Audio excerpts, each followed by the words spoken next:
Coucou ma chatte femme, je suis ravie de vous retrouver dans cette nouvelle vidéo où on va parler du coup de mon bilan du deuxième trimestre. Donc du coup si vous avez loupé celui du premier trimestre, je vous l'insère juste ici en fiche. Du coup aujourd'hui on va parler un petit peu du second trimestre, même si j'avoue j'ai déjà pas mal oublié pas mal oublié certaines choses.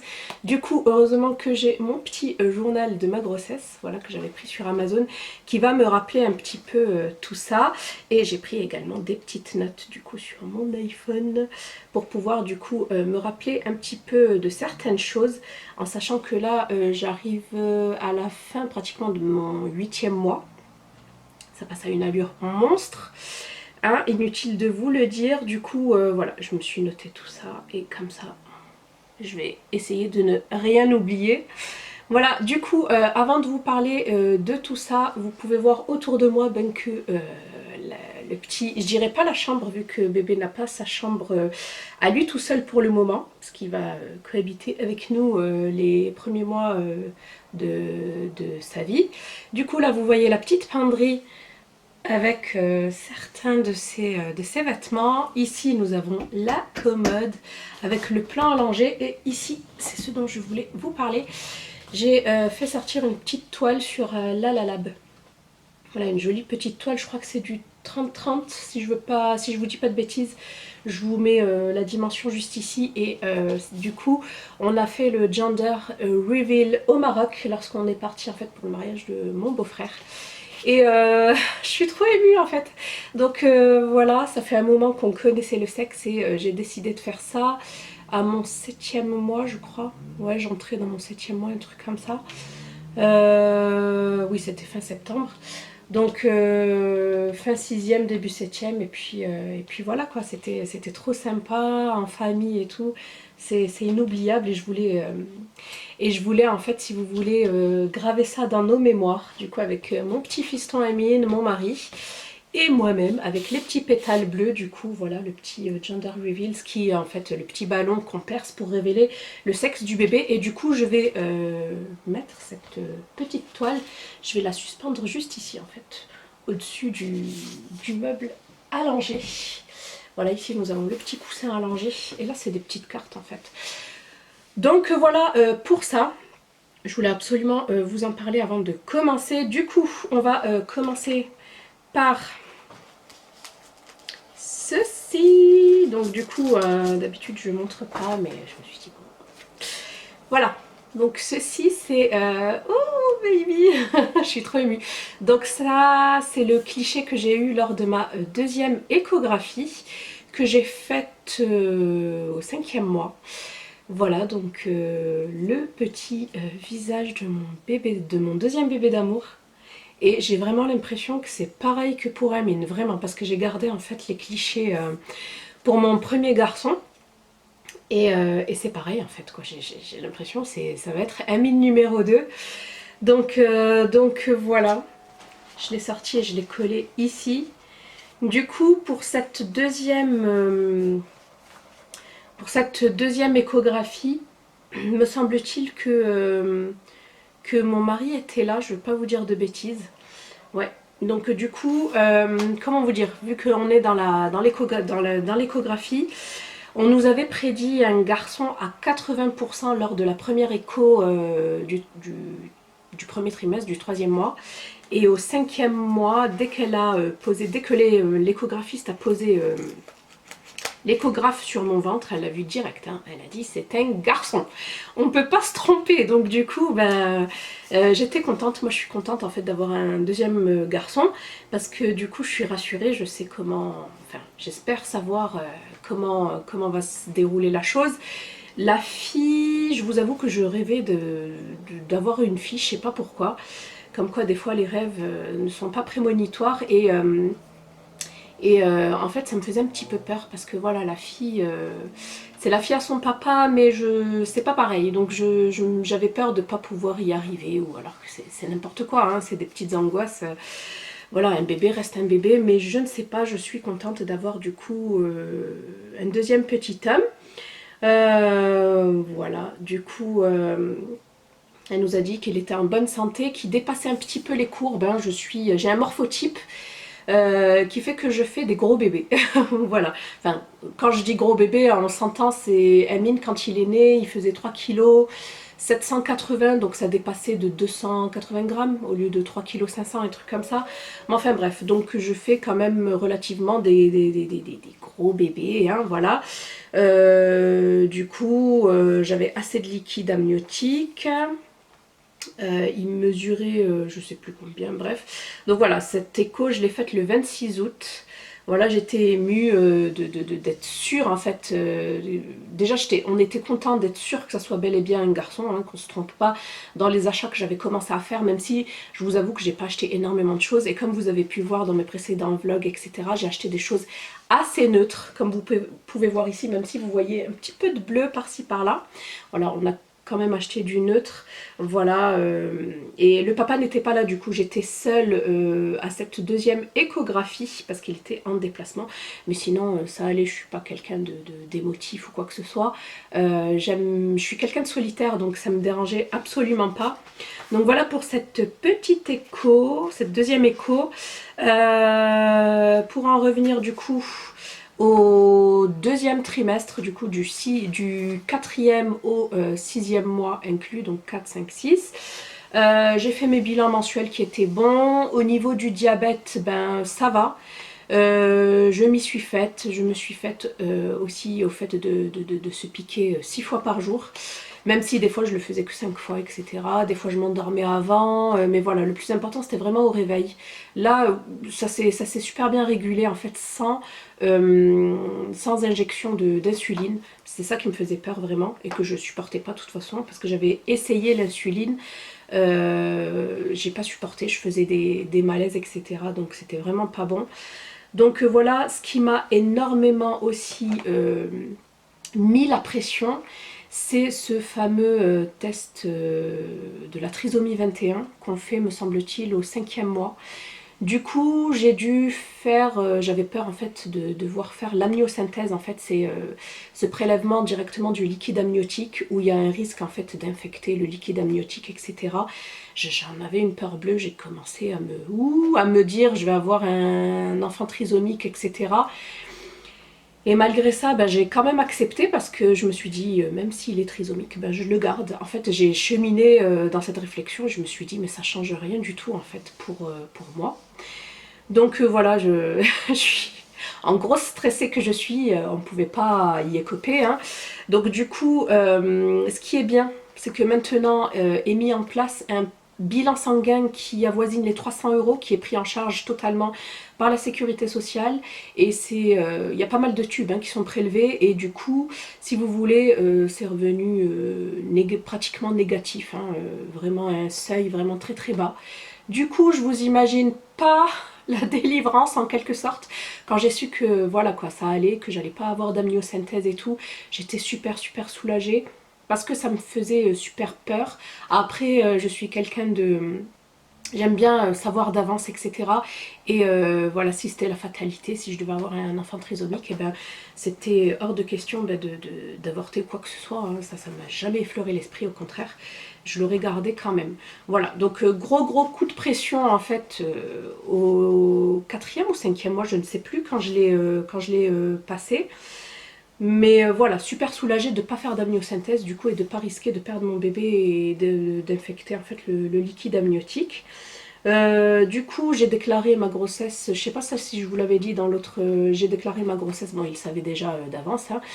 Je leur avais dit avant, mais j'ai envoyé un courrier, etc. avec du coup l'aménagement du temps de travail où j'avais 1 heure en moins.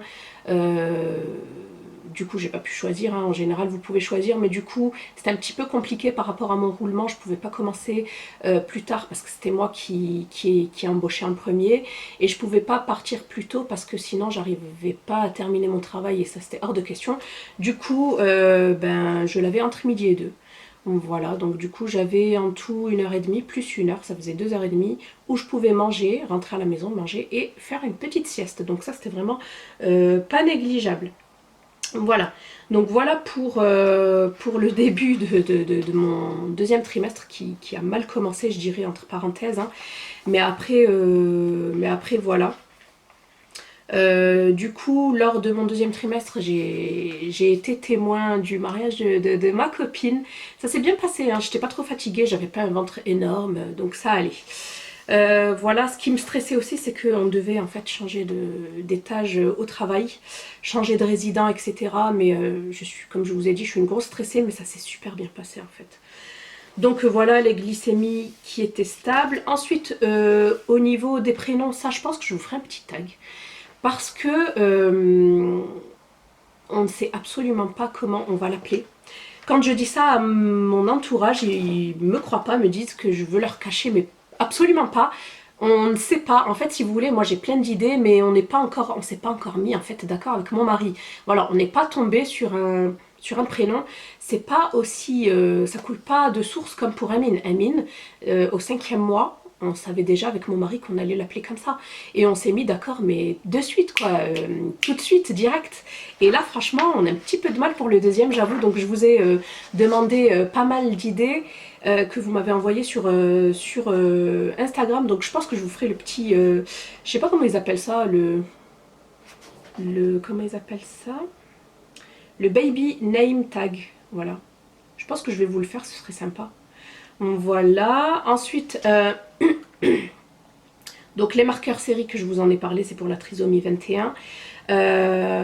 Voilà, donc en fait, si vous voulez, vous êtes à risque à partir du moment où, par exemple, vous êtes en surpoids, vous dépassez la trentaine, donc là, automatiquement, vous avez un risque en fait. Donc voilà, j'ai fait une prise de sang avec dosage ADN qui a révélé que finalement, je n'étais pas à risque de porter un enfant trisomique. Donc voilà, ensuite j'ai mis en place aussi mon projet de naissance, quelque chose que qu'on ne faisait pas en fait il y a 5 ans. Voilà. Donc c'est un projet de naissance que j'ai noté ici, avec tout ce que vous voulez, tout ce que vous ne voulez pas pour surtout votre accouchement, en fait, votre travail et votre accouchement. Donc celui-ci, en fait, je vais me le prendre en photo, je vais l'imprimer. Et je vais en parler également à ma gynéco-obstétricienne, celle qui va me mettre au monde en fait mon baby. Voilà, donc j'avais noté pendant ma grossesse, j'aimerais réaliser en fait, c'est pendant la grossesse, le travail et l'accouchement, des séances d'acupuncture. J'en ai déjà réalisé 2 jusqu'à maintenant, c'est génial. Franchement, je vous en parlerai du coup dans mon bilan du 3e trimestre, parce que là c'est voilà, et une prépa à la naissance et des cours à l'allaitement, parce que j'ai vraiment envie de pas foirer mon allaitement comme pour Amine.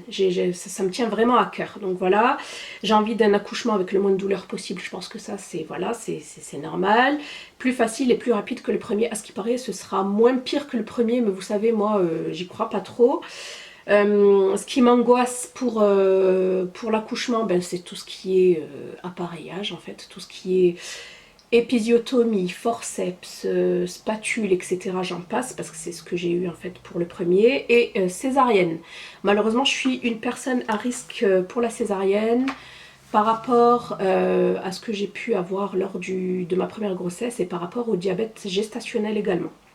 Voilà, si bébé est trop gros par rapport à mon bassin, malheureusement, voilà, on passera par une césarienne. Ensuite, concernant le travail, quelque chose qui m'avait vraiment... qui me choque maintenant, c'est qu'on m'avait laissé vraiment allongée sur le dos, sans bouger pendant des heures et des heures, alors que pour aider bébé à se faufiler, etc. Et à descendre dans le petit bassin, il faut vraiment marcher en fait. Marcher, il y a des positions également qu'on ne m'avait jamais apprises, que j'ai apprises cette fois-ci. Vous avez des positions pour pouvoir avoir le moins de douleur possible. Vous pouvez aussi faire jouer la respiration pour pouvoir en fait gérer au mieux les contractions, etc. Donc voilà, ce que je souhaite pendant l'accouchement, c'est que mon mari soit également présent comme pour le premier.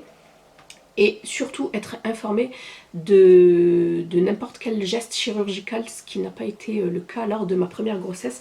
Et c'est ce qui me stresse un petit peu beaucoup. Voilà, et ensuite, ce que j'aimerais après la naissance, c'est le poids-peau directement et le mise au sein directement, parce que ça n'a pas été fait lors du premier de mon premier accouchement. Et je pense que c'est aussi à cause de ça que j'ai loupé un petit peu mon allaitement. Enfin, c'est ce qu'on m'a dit. Ensuite, ma 16e semaine de grossesse, du coup, j'ai changé de gynécologue, pardon. J'ai changé de gynécologue parce que vous avez le choix entre gynécologue ou sage-femme, mais je sais pas pourquoi, une gynécologue vraiment, un médecin gynécologue, ça me mettait plus à l'aise et j'étais plus rassurée. Par contre, j'ai aussi une sage-femme à côté, hein. Mais voilà. En tout cas, je trouve que les deux sont vraiment complémentaires et je ne sais pas, en étant une grosse stressée, je me suis dit vaut mieux aller voir directement ma gynécologue obstétricienne, celle qui va m'aider à accoucher. Comme ça au moins je la connais de suite et au moins je serai rassurée jusqu'à la fin de ma grossesse. Donc voilà, ensuite ce qui est super important, c'est de caler un rendez-vous chez le dentiste. Parce que il y a des risques en fait de caries, beaucoup plus de caries. Moi j'ai aucune carie. D'ailleurs la dentiste était super contente de mon hygiène bucco-dentaire. Et du coup, moi j'étais ravie également de bien faire les choses. Du coup, je n'avais aucune carie. Par contre, ce qui est inévitable, bien évidemment, c'est les gingivites. Hein. Vu qu'il y a un gros flux sanguin, voilà, les dents saignent beaucoup plus souvent. Du coup, j'ai juste pris mon mal en patience en quelque sorte. J'avais aussi des sensibilités au niveau dentaire. Et puis, je faisais des cures de bain de bouche, mais c'est tout quoi. Après, pas grand chose. Et vraiment, le dentiste, c'est à partir du 4e mois jusqu'au 6e, je crois, un truc comme ça. Donc voilà, j'étais quand même assez fatiguée par le travail. Au travail, j'essayais de tenir le rythme en sachant que voilà, c'est des journées de 11h30, c'était super long. On avait beaucoup de résidents à charge. Hein, et j'ai fait du mieux que je pouvais, donc je pense que ça allait. Voilà. Ensuite, les premiers mouvements de bébé, j'ai ressenti le premier mouvement de bébé à 19 semaines, pratiquement à la moitié de ma grossesse. Et c'était vraiment super bizarre, mais je l'ai vraiment bien ressenti. Comme si bébé s'étirait en fait. Voilà, je le sentais pas sous ma main lorsque je posais ma main sur le ventre, mais je le sentais à l'intérieur. Donc voilà. Et surtout le soir, lorsque j'étais allongée, là, alors, je le sentais super bien. Et la première fois que papa l'a senti gigoter, c'était plutôt à la 21e semaine. Plusieurs secousses sous sa main et il était super content. Et je pense que ça a rendu concret, en fait, la grossesse pour lui. Donc voilà, sinon depuis, il n'arrête pas de danser la Java, il est super actif comme je vous ai dit, surtout la nuit lorsque je vais dormir, du coup ça m'empêche un petit peu de dormir. Mais maintenant, à la fin du 8e mois, on le sent bien, mais c'est moins des coups parce qu'il est plus à l'étroit en fait. Voilà, donc c'est tout. La 17e semaine du coup de grossesse, hein, parce que 17e SG, ça équivaut à 19 SA. Je me sentais beaucoup mieux au travail, j'avais un regain d'énergie, je n'avais absolument plus ces foutues nausées. J'avais pas de vomissements, mais j'avais des nausées pendant les 3 premiers mois. Et là, c'était comme une renaissance, vraiment, c'était génial. Je pouvais manger normalement, je me levais normalement le matin, j'avais pas ces nausées-là qui sont vraiment handicapantes, quoi. J'ai commencé à faire ma liste de naissance, à réfléchir aussi à la disposition du mobilier bébé, un petit peu du nid douillet de bébé dans notre chambre parentale. Donc, voilà. Et le déménagement, on a réfléchi à un déménagement, mais pas dans l'immédiat. Je pense que le déménagement se fera plutôt en début d'année 2020. Voilà, mais pour le moment, j'ai pris le strict minimum. C'est ça qui est bien pour la deuxième grossesse, c'est qu'on sait ce qu'on veut et on sait ce qu'on veut pas.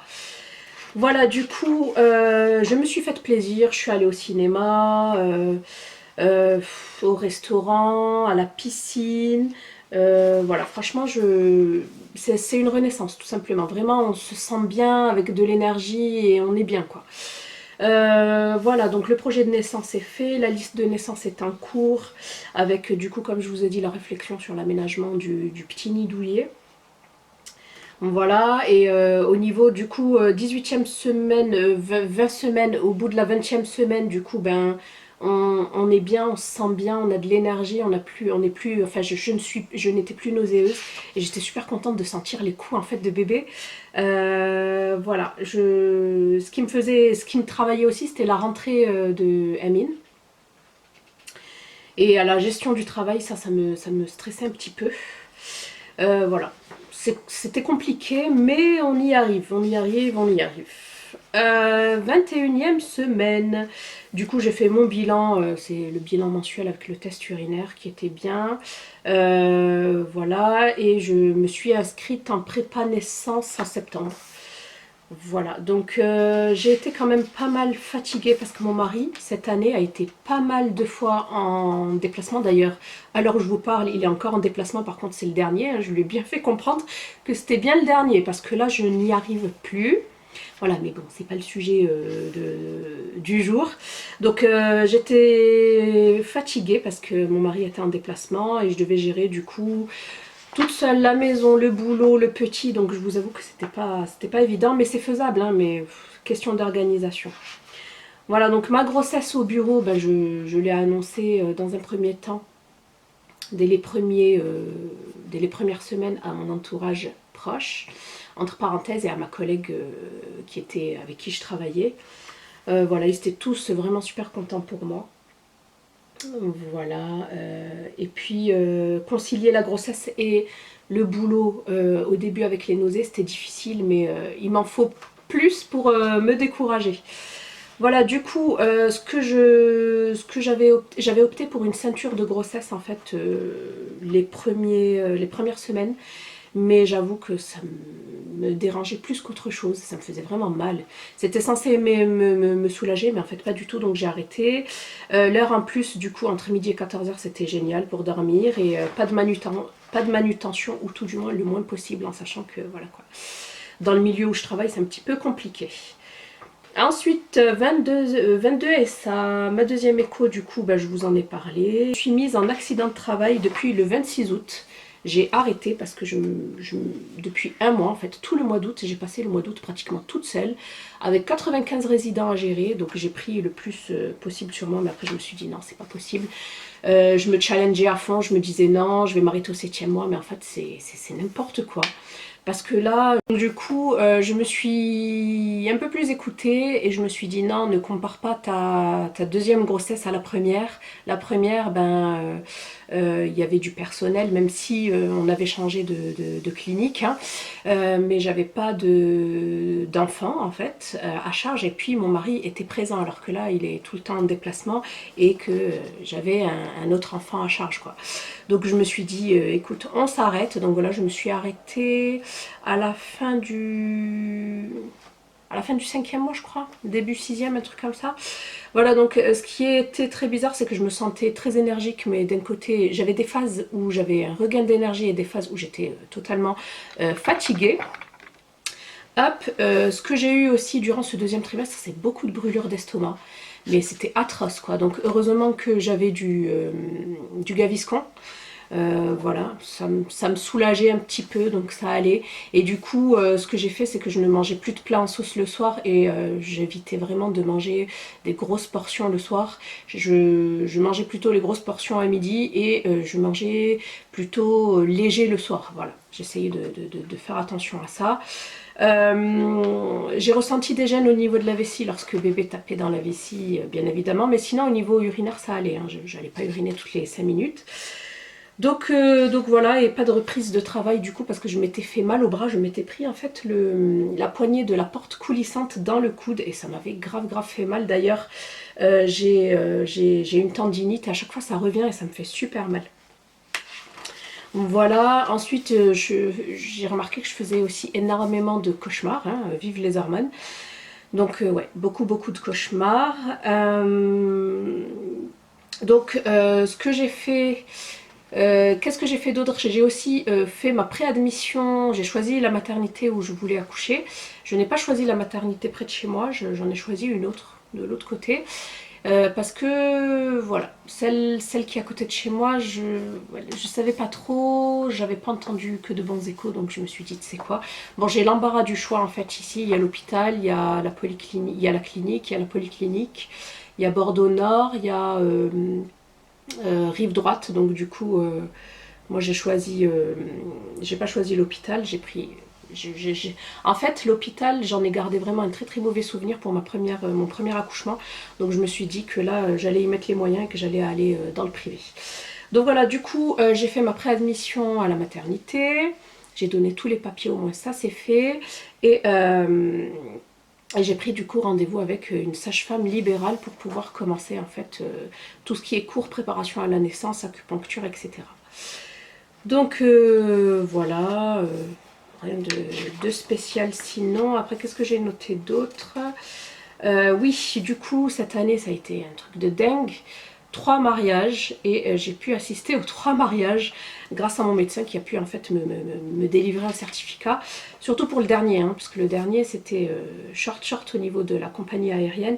Mais sinon, au niveau du deuxième, ça allait. Voilà, j'ai fait mon bilan mensuel du 7e mois, blablabla. Donc du coup, la fatigue a été crescendo. J'avais du mal à rester debout trop longtemps. Voilà, je commence à avoir mal aux jambes. J'ai de la chance. J'ai pas eu d'œdème en fait au niveau des jambes. Ça va. Je sais pas si c'est parce que c'est le fait de marcher ou de boire beaucoup, mais en tout cas, j'en ai beaucoup moins que pour ma première grossesse. Du coup, au niveau du poids, parce que ça c'est super intéressant et important, j'en étais à plus ou moins 10 kilos. Donc je ne sais plus à combien j'étais à la fin du premier trimestre, mais en tout cas là, c'est monté crescendo. Là, à la fin du 6e mois, j'en étais à 10 kilos. Voilà. Donc j'essaye de bouger au maximum pour éviter de prendre le plus de poids possible, en sachant que je mange pas sucré mais je mange un petit peu gras. Voilà, j'ai trouvé des petites recettes sans œufs. J'ai trouvé des recettes sans œufs et sans sucre où je peux vraiment me faire plaisir sans culpabiliser. Donc voilà, là j'avais fait mon petit dessin, trop mignon. Là j'avais fait mon petit dessin par rapport à l'aménagement du coin bébé, mais ça vous le verrez en fait bientôt dans un vlog spécial. Voilà, et puis au niveau des couleurs, comme d'habitude, j'ai choisi quelque chose d'assez neutre, du blanc, du gris, du taupe, pour pas trop changer en fait. Voilà, des étoiles, des petites choses comme ça. Voilà, ça c'est ma soeur qui me l'a donné, donc du coup il y a du gris, du taupe, mais il y a aussi un petit peu de bleu. Mais sinon on reste dans cet esprit-là, j'aime beaucoup de toute façon, donc voilà. Ce qui est génial aussi durant ce deuxième trimestre, c'est que je n'ai pas eu à faire le test de glucose. Ça m'avait dégoûté lors de ma première grossesse et ça j'étais super contente de pas le faire. Voilà, parce que c'est dégoûtant quoi, c'est atroce. Je commence tout doucement vers la fin du deuxième trimestre à fatiguer. J'ai du mal à faire tout ce qui est tâches ménagères. Enfin avant j'y arrivais genre... C'est pas que... Oui, j'ai du mal dans le sens où je vais mettre beaucoup plus de temps. Genre, là où je mettais 1 heure, j'en mettrais le double de temps, quoi. Je mettrais 2 heures. Mais j'y arriverai quand même à mon rythme. Mais bon, c'est un peu embêtant, quoi.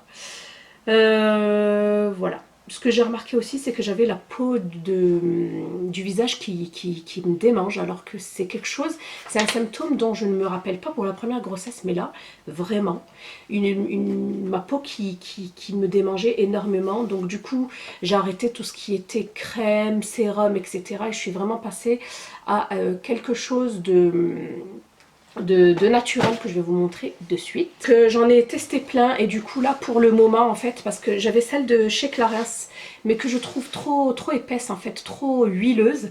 Du coup moi j'utilise celle-ci depuis quelques semaines, c'est la Revital, c'est l'huile de pépins de figue de Barbarie. Elle coûte 60 €, je pense que vous imaginez combien il faut de pépins de figue de Barbarie pour donner ne serait-ce qu'un millilitre d'huile quoi. Voilà, donc c'est bio, EcoCert. Donc ça se présente comme ça, c'est un flacon pipette. Faut pas que je le casse celui-ci parce que ça c'est vraiment de l'or en bouteille vraiment. Donc l'huile de pépins de figue de Barbarie, c'est français. Et c'est comme ingrédient, c'est juste de l'huile de pépins de figue de Barbarie. 100% biologique, c'est tout. Reconnu pour ses multiples vertus, l'huile de pépins de figue de Barbarie est un puissant antioxydant, donc un anti-vieillissement, très riche en vitamine E et en oméga 6. Et vous pouvez en fait l'utiliser sur les cheveux, sur le visage. Donc moi pour le moment je l'utilise que sur le visage, mais j'avoue que j'ai bien envie de l'utiliser sur les cheveux. Donc c'est une huile régénérante et émolliente particulièrement adaptée aux peaux déshydratées, rêches ou matures. C'est aussi un anti-âge exceptionnel. Elle peut être utilisée en soin de jour ou en soin de nuit et même en huile de massage. Elle est parfaite en tant qu'anti-rides, notamment si on l'utilise le soir. Et moi je l'utilise surtout le soir. Voilà. Donc cette huile va aussi nourrir vos cheveux et les rendre plus brillants. Donc elle se conserve 2 ans à l'abri de la lumière et de la chaleur. Et franchement, j'aime trop. J'aime trop trop trop. L'odeur ça va, elle est pas trop dérangeante. Mais franchement je ne me gratte plus le visage. C'est vraiment le fait de prendre du poids qui va venir en fait... comment dire, rendre extensibles les tissus, et c'est pour ça que ça me démange quoi. Du coup j'ai plus de batterie ni de mémoire, je vais vite finir sur mon portable. Du coup à la fin du 6e mois, du coup à la fin du 2e trimestre, j'ai ressenti pas mal de contractions. Surtout lors du vol, de mon vol en avion, de mon voyage en avion. J'avais du mal à rester assise trop longtemps ou debout trop longtemps parce que j'avais vraiment l'abdomen super contracté. Voilà, donc ce sont les fameuses contractions de Braxton Hicks. C'est un faux travail, hein, c'est juste pour... Il y a des femmes en fait qui les ressentent et d'autres pas du tout. Donc je dois être un petit peu trop sensible. En tout cas, moi je les ai ressenties. Ça m'a vraiment mis... J'étais vraiment... elles sont gênantes, hein, on n'est vraiment pas bien. Et du coup, ça m'a un petit peu embêtée, mais bon, après, voilà, c'est le jeu, hein, voilà. Donc du coup, c'est vrai que j'ai eu de plus en plus de contractions, donc du coup, à la fin de ce 2e trimestre, après, j'en ai quand même profité, hein. Voilà pour ce bilan du 2e trimestre, donc du 4e au 6e mois inclus. J'espère que cette vidéo pourra en aider certaines. N'hésitez pas, si vous êtes enceinte, vous aussi, à partager vos symptômes et tout ce que vous avez envie de partager. Voilà. N'hésitez pas à interagir entre vous. Je vous fais plein de bisous et je vous dis à bientôt dans une prochaine vidéo. Bye!